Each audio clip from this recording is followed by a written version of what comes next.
করে বন্দে মাতরম বলার বসে যে বালককে বেত মারার হুকুম দিলেন ব্রিটিশ সরকার, তারই পক্ষে দাঁড়িয়ে ক্ষুদিরাম বসু ও প্রফুল্ল চাকি সাহেবের পিটন গাড়ি লক্ষ্য করে বোমা চালালেন মুজাফফরপুরে। শান্ত নিহত হলেন না, তবু নাবালক ক্ষুদিরামকে ফাঁসির হুকুম দেওয়া হল।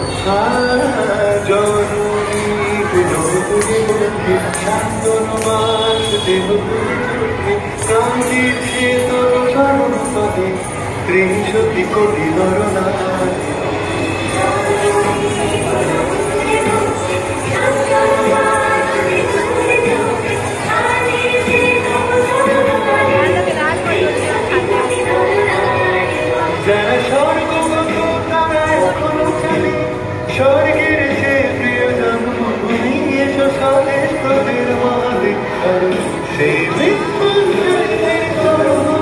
যারা জীর্ণ জাতির বুকে জাগানো মনে মুখে জাগানো আজি রক্ত কমলি গাথা, আজি রক্ত কমলি গাথা মাথা বিজয় লক্ষ্মীর কথা দিদি করে মুক্তির মন্দির সুতান করি কত প্রাণ বলিয়া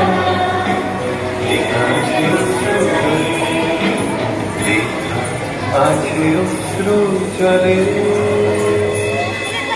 9 সেপ্টেম্বর 1915 ইংরেজদের সঙ্গে সম্মুখ সমরের স্বাধীনতা ছিনিয়ে নিতে অস্ত্র আনার পরিকল্পনা করেন যতীন্দ্রনাথ মুখোপাধ্যায়। বালেশ্বর সঙ্গীদের নিয়ে জাহাজ থেকে সেই অস্ত্র নামাতে গেলে ইংরেজ বাহিনী তাদের ঢেকে ফেলে।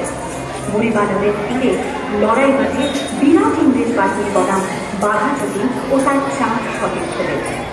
এককালে শুধু গোজারি হাতে যিনি বাঘ মেরেছিলেন, সেই দিন সেদিন লুটিয়ে পড়লেন। আমি হাসি হাসি পড়ব হাসি দেখবে ভারতবাসী, ও মা হাসি হাসি পড়ব হাসি দেখবে ভারতবাসী,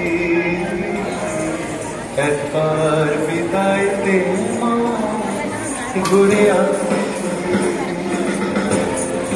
18 এপ্রিল 1918 মাস্টার সূর্য সেন ও তার 65 জন শিষ্য মিলে পরিকল্পনা করে চট্টগ্রামে ব্রিটিশ পুলিশের অস্ত্রাগার লুট করেন এবং তারপরে লুকিয়ে আশ্রয় নেন জালালাবাদ পাহাড়ে। এর 4 দিন পর ব্রিটিশ বাহিনী খুঁজে বার করে মাস্টারদা ও তাঁর সঙ্গীদের। সেদিনের বস্ত্র সূর্য ছিল সূর্য সেনের রক্তে